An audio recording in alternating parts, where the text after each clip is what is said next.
special guest, Sri Konidela Ramcharan, is one of the highest paid actors of Indian cinema. He is the recipient of 3 Filmfare Awards and 2 Nandi Awards. Since 2013, he is featured in Forbes India's Celebrity 100 list. Made his acting debut with the action film Chirutha in 2007, a box office hit, winning the Filmfare Award for Best Male Debut. South. He rose to prominence starring in S.S. Rajamouli's fantasy action film Magadeva in 2009, the highest grossing Telugu film of all times. At the time of its release, winning the Filmfare Award for Best Actor Telugu.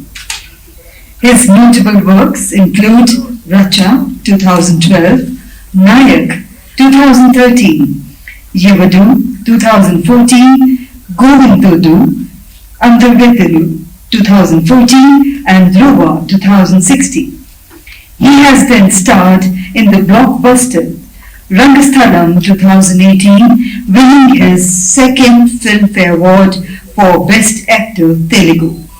And of course the famous RRR in 2022, which earned over 1,200 crores, thus becoming his highest grosser. For RRR, he received a nomination at the Critics' Choice Super Awards for Best Actor in an Action Movie.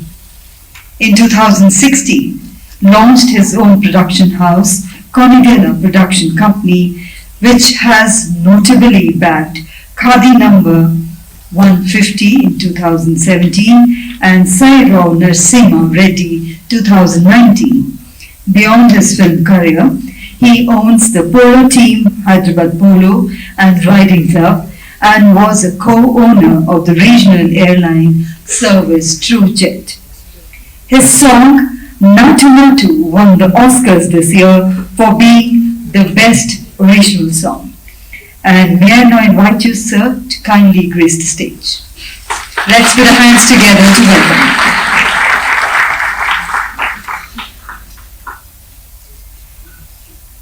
Ladies and gentlemen, we will now have the fireside chat session with Sri K. Ramcharan, our special guest, in conversation with Mayank Shekharji, an Indian film critic, journalist and author. May I invite you to kindly grace the stage. Sri Mayank Sharma is the first film critic to win the Ramnath Goenka, India's top journalism prize. His last book, Made Place Animal Thing, on India and pop culture was critically acclaimed Amazon top title. His ongoing podcasts and shows, Sit with Hitlist and the Bombay Film Story, have bagged multiple prizes besides a whole audience online. Having served in the founding editorial team of Mumbai Mirror, then as National Cultural Editor with Hindustan Times, he is currently Entertainment Editor with Midday newspaper in Mumbai, where you can follow his reviews and writings on cinema and mass culture. So ladies and gentlemen, let's welcome Sri Mayank Sharma. And now, sir, the stage and our special guest are all yours. Over to you.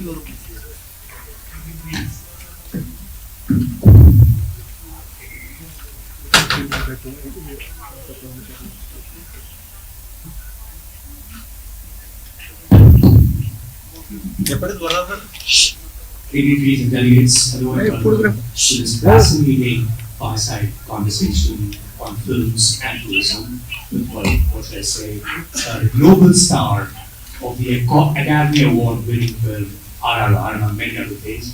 Ladies and gentlemen, I think he deserves a big round of applause all over again.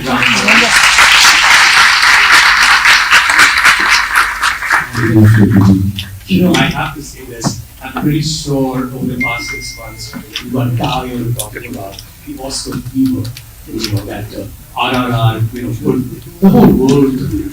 And he was so excited watching this development from here in India. So you would have to excuse me because I would have to ask you this. Which is, what was it like going through the whole Oscar campaign in the United States, of course, which is a G20 member country, in Japan, where you also went and promoted the film, which is another G20 country. I mean, what was that craze? What did you see? What did you make of it? What did you learn? Firstly, good evening, good afternoon, everyone. To all my G20 friends and all the dignitaries, and my special thank you to Krishnaji, our tourism minister, and all the dignitaries who are here, and Kanji, and Mr. Arvind, who has taken the pleasure to invite me.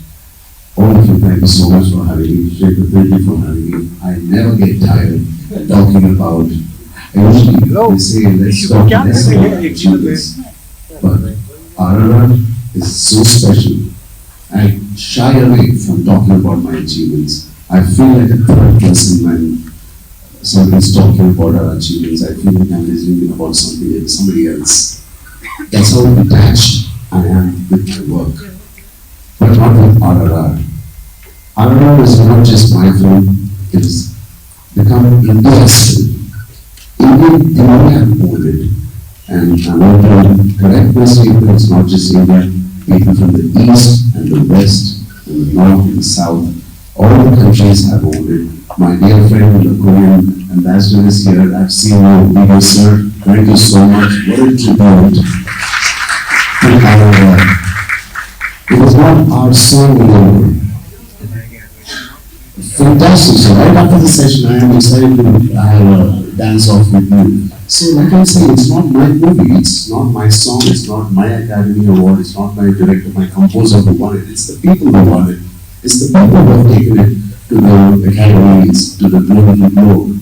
And for me to get having an opportunity to talk about it again, it's not about talking about me, it's talking about the people and people's love for it.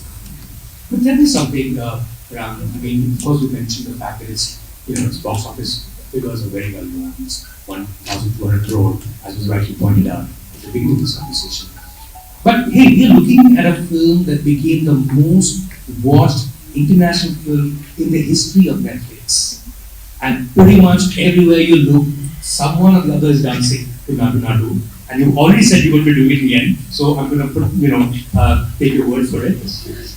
What explains this unique and universal connect to this particular film in an international way, in a way that everyone in the world could see and just be drawn to it?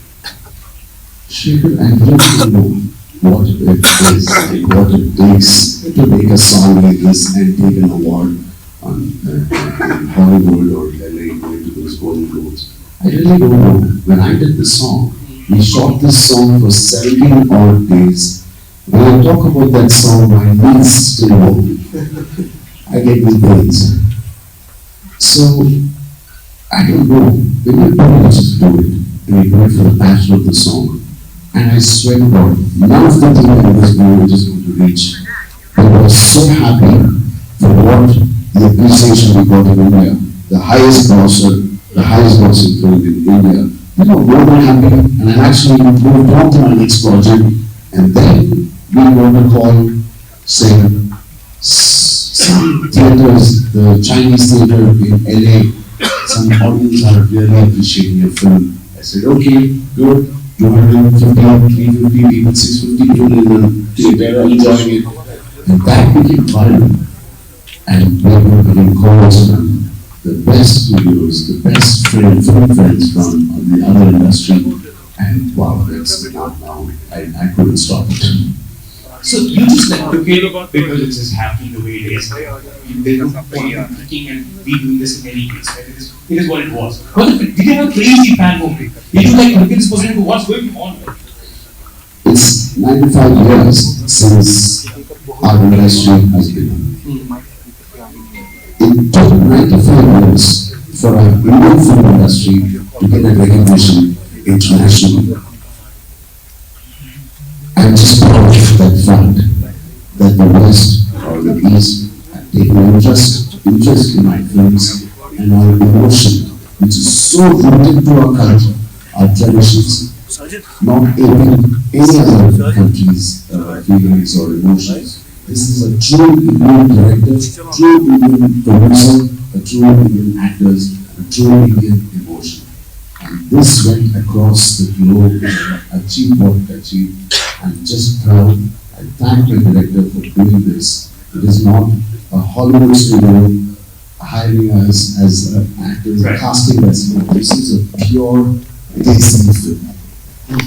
Which makes complete sense, and you also became, in every way, the global face of India through its cinema, through the films, and through RRR, of course.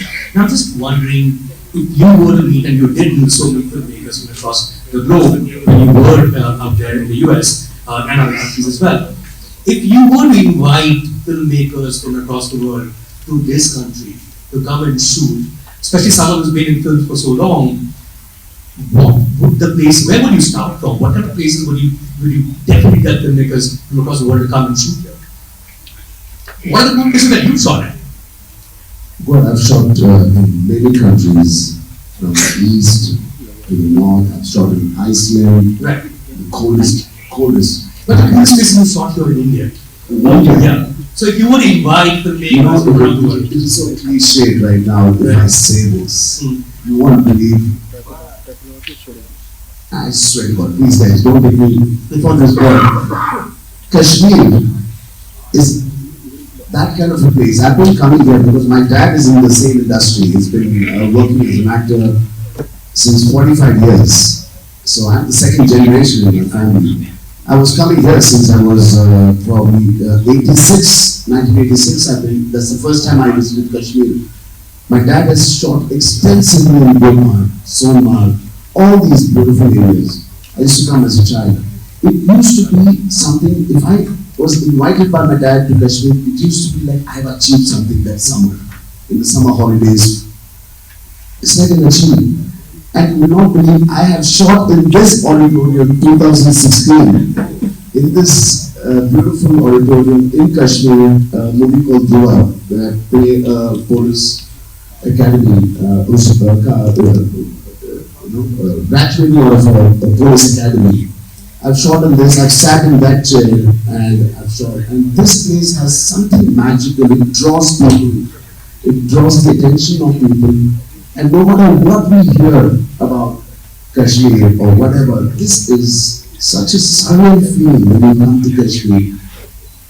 It's been 95 years Indian film industry has begun. It will take another 95 years to explore Kashmir, let me tell you. It's that beautiful. In one lifetime, as a tourist, living, as an Indian, and I feel when I come to Kashmir as a tourist, because it's something I look up to. Wow, my dad is taking me to Kashmir, that means I've done something good. This is a beautiful, untapped place. And I also slightly feel people don't tap it very much because it is so raw, it is so virgin, it is so unkept, so untapped. I want this beautiful paradise on earth to remain like this. Sometimes there are some beautiful forest reserves in India, from the north to the south, and most of it we speak and most of it is unknown. And especially in Andhra Pradesh, we have this Srichala forest, Amravati. It's got the biggest tiger reserve. 65 plus tigers we have. It is the largest tiger reserve in India. And my wife works with the tribals and the community there to keep them occupied, not to indulge themselves in helping the poachers, giving them a job. The cultural things they have, making wax, candles out of the honeys, the wax that it comes out of it, giving them some kind of a job to continue and have them earn money. This is very important. I used to tell my wife, why don't you construct a beautiful resort like Ranthambore Forest or Kaziranga, Jim Corbett? She said, I was begging the government not to do anything here because the tigers are so peaceful in these tiger reserves that the tourists should not come and visit this place. We have such beautiful preserves. Now, did I speak against the preserve? No, not at all. Sorry, Well, so long as you keep that distance, right, I think you can do both tourism and sustainability. As Minister Singh pointed out, and I didn't realize he's an absolute encyclopedia in this cinema. He really wants you. That's good. There's more than 95 years here. Right. Well, yes. 1930 years. Yeah. And he wants you, I mean, I think he's seen you moving your legs. The only other person who could do it was Shami Kapoor. So I guess you played a cop last time. You'll have to do the nanu in Kashmir now. That's what he wants. So I think let's hope that happens soon. So, you're driving me yes. Absolutely. It's my honor. But you know, it has to be said, I mean, as a person, besides the fact that you travel for work, and I've shot across the world as well, you travel a lot for leisure, you actually collect artifacts from places you go to. Where does that passion come from? God, I don't know where this comes from. Because I'm not much into the art or the artifacts, but something that is meaningful and something that connects me to that city when I go back. I usually collect something and it makes me remember of that country. And Europe has always been my favorite country. Now Japan has become my new favorite country. The culture, the people, it is a special country. I'll tell you why. Japan, when we went to promote RRR in Japan, it was huge. We did about 150 million in Japan, and I thank the Japanese audience. They are so warm. And it's in Japan. Why it's so famous, so special to me is my wife is carrying right now. She's in her 7th month, and the magic happened in Japan. So I will never forget Japan, and of course, to all the other G20 friends in the countries who have come here, each one are so special to India, the relationship with India, and especially film tourism. We all want to go and shoot in every country. All the countries are so rich in their culture. And we as Indian actors and Indian film, we want to explore our culture and their culture. I want to see how these two cultures can come together and create a phenomenon, which is the global cinema, not Indian cinema or any other country's cinema. I want to see a global cinema, and with all your support, I think it can happen. You know, as Mr. Kant also said, I mean, Indian cinema is also one of the ways that Indians have access to the world, right? And we've seen those places, we want to go there. To quote some recent examples, we think of Turkey. A lot of people want to go to Turkey after they saw Turkey in the Rakhido, right? A lot of Indians went to London in the 90s after they saw Dilwale Dulhaniya Le Jayenge. Everybody wanted to be there, right? Which is the same thing as how everyone wanted to go to Goa after Dil Chahta Hai. Other examples from your films where they've seen this and that's the country they want to go to? Or films that you've seen, and because you've seen them, that's the country you want to go to. This is, India is so vast and it's so untapped. I don't know, a lot of people, especially my honorable minister has educated us about the vastness of India, from the Thar Desert and the east and the mountains, which is so vast. And the south, we have the beautiful culture, the God's own country, the Kerala backwaters. There are so many. I think I want to explore India more. I don't think I want to travel for my next couple of films unless the producer and the director is from Hollywood. I want to stick to my culture. I want to stick here, and I want to educate that our Indian sentiments are so strong. Our culture is so strong. There is a lot of dignity in our stories. Nowadays when you see, it's not about South India, North Indian movies, it's about the Indian beauty story. Our Desi stories are coming out finally. And show that the other countries, when they see what is good, why should I go to an Indian cinema theatre? Why should I see an Indian cinema? Not to see what they've already experienced, they want to see what is India. And today our lovely directors are showing what is India on the silver screen.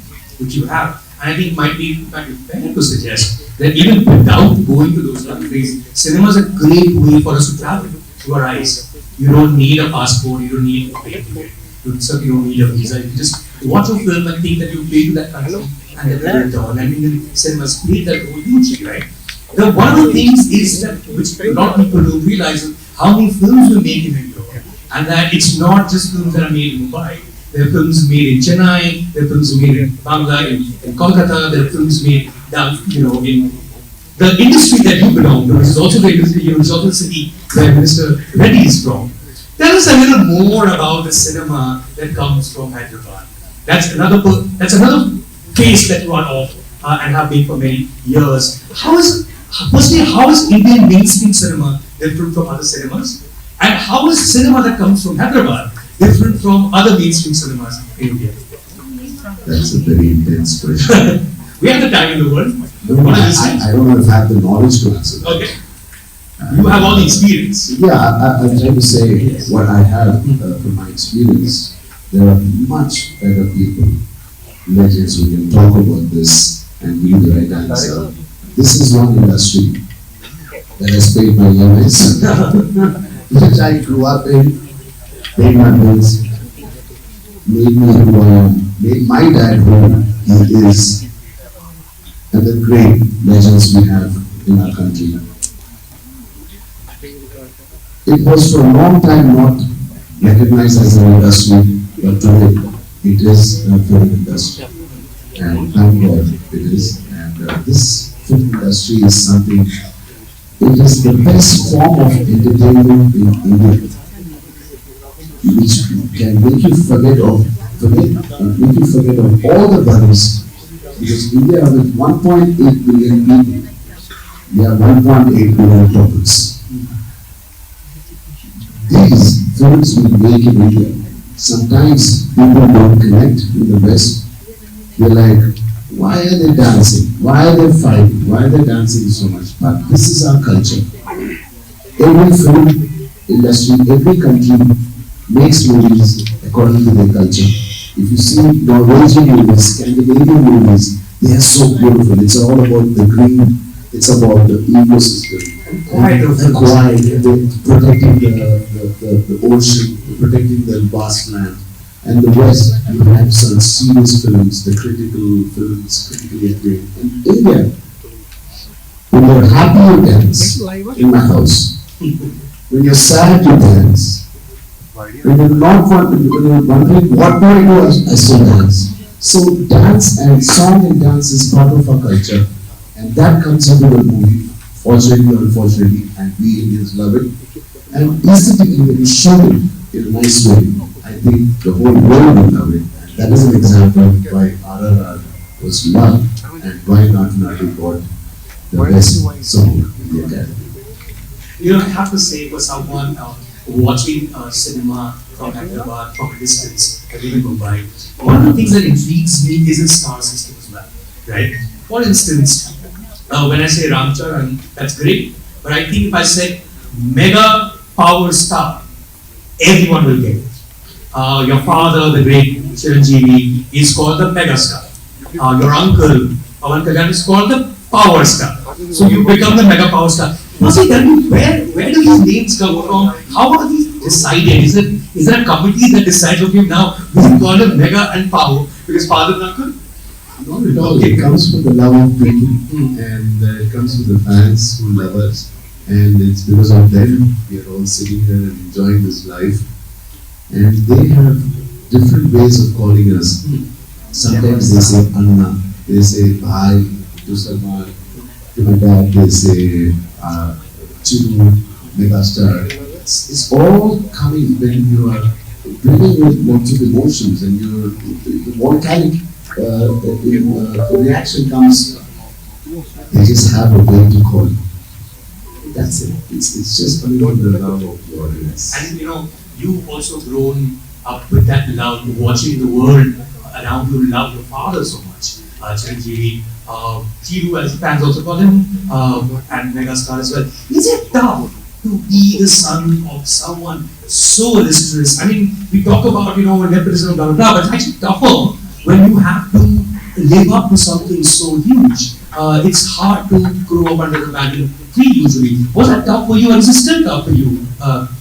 Ram? It was very difficult as a child because I could not get out of my house when I wanted. I could not sneak out of my house. I could not sneak out in the night, Right. go with my friends. So that's difficult. Okay. Apart from that, Everyone knows you. I saw you there. there's so many people in the house, you just cannot sneak out of your house. Okay. Take your dad's car and drive on the roads. Right. Jokes apart, I think it's only a pleasure. It was never a pleasure for me. It was only a pleasure to be born. And I think I work best under pressure. And that pressure was my motivation. Waking up till today, my dad is 68 years. He has signed about 4 films. He's one of the highest paid actors now at 68. He's giving us a challenge. He wakes up at 5:30 still and works out, goes out. Even one day if I'm feeling lazy, I'm like, man, I mean, so it is a lot of stress to be a son. So there's not a single day I can rest, but I'm glad I have a family like this, an audience like this that are looking forward for our work. And henceforth, thanks to Aurora, the world has really influenced us. From Korea, Japan, LA, and the East and the West, everybody has really embraced us. It's more of a responsibility now. It's not just my being dad's son. Right. It's being the world's actor, global actor. It just doesn't come and sit on your shoulder just like that. You have to work for it. I can lose this opportunity. I can lose this charm even tomorrow if I don't work for it. Every single day I have to wake up and say I have to give something back to all my fans who have appreciated my work, who have embraced our films, who have embraced Indian films. If not now, there's no other time. Now is the time. You have to do it for the world. What's it? You know, in 2009, when you made Magadira, with S.S. Rajmouli, a fantastic director, a star director now, that was the biggest commercial success in Telugu cinema at the time. And then you took that leap with the same director with RRR, which is the biggest global success we've had from Indian cinema. How did that leap happen? I mean, we're looking from a film made for one region, largely, to a film that the world, I mean, was there a leap in terms of imagination? Was there a leap in terms of the budgets went up because Bahubali was already made by Rajmouli before? How does this leap happen, or are we just in the right place at the right time in India's history? Everything's going to be made now. You're right. I think we were at the right place at the right time. I wish we knew the world will embrace us, that the budgets would have been much better, my salary, my remuneration, my salary would have been better. But no, we didn't. He just was making a very straightforward Indian emotional Indian subject, a rooted subject. And I feel, how come, there's a friend of mine who was asking me, how come Ram, the West or the East, liked our Indian emotion? I said, there is the answer. An emotion doesn't have any language. An emotion doesn't have any color. Emotion is emotion. You feel it, you enjoy it, you love it, and you embrace it. I think that's what my directors have always cracked it, and my special director, Rajmouli, has cracked it even better than anybody else. And paved the path for all the other directors to say, wish for it, imagine it, dream for it, and the world is at your home and at your feet. I don't say feet, but yeah, at your disposal. Well, you're on the screen, so you could get the feet. You're looking up on the big screen, and it's almost in that distance. You're also a producer, Ram, and I think this is a great opportunity for you. And this is the final word I want you to have coming back to films and tourism. You're sitting with some of the top stakeholders in films and television on tourism.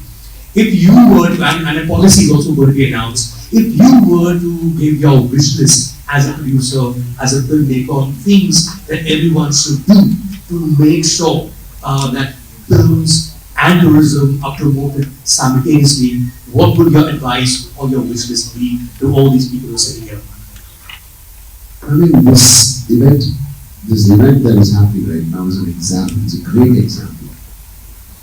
We always used to dream of an event like this, where all our friends, all our G20 friends come to our country and learn our country, and experience our cuisine, experience our colors, experience our festivals, experience everything about India. And today, thanks to Sri Narendra Modi ji, our Prime Minister, who made it happen. And along with him, all the great ministers, Kishanji, and all the other dignitaries who made it possible, we would not imagine this. Mr. Sheikh, this never happened.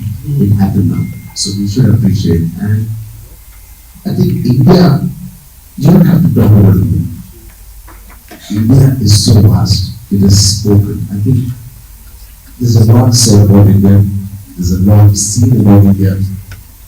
I think just come and experience it. It will be a beautiful, beautiful experience. And I promise you, please go back home and bring all your family and friends. I promise you, you will never regret it. I'm going to end this conversation on the most important question to be asked. Honestly speaking, this is something that everyone who's here really wants to know from you. What does Natu mean? My knees wobbling. What these two words mean? Yes. Should I get a bit emotional about it, or should I be nice and First, get dictionary about it. What does it mean? Because there are multiple meanings even online. Natu in Telugu means. They first said dance, but apparently not. You said there will be Telugu. Natu. Then they said it's raw. It's Right. rural. It's the flavor of your city or your country. It's Natu. But in Hindi, it became nacho. Nacho, yeah. So, Right. I don't know. So I think this question should not be answered. Just enjoy the song. It's a I great think song. what is most important is for the ambassador from South Korea to please come up on stage, and we have to have some happy music after your speech, please. And this Mr. Khan also was join us. Please sit down. Please sit down. Please sit down.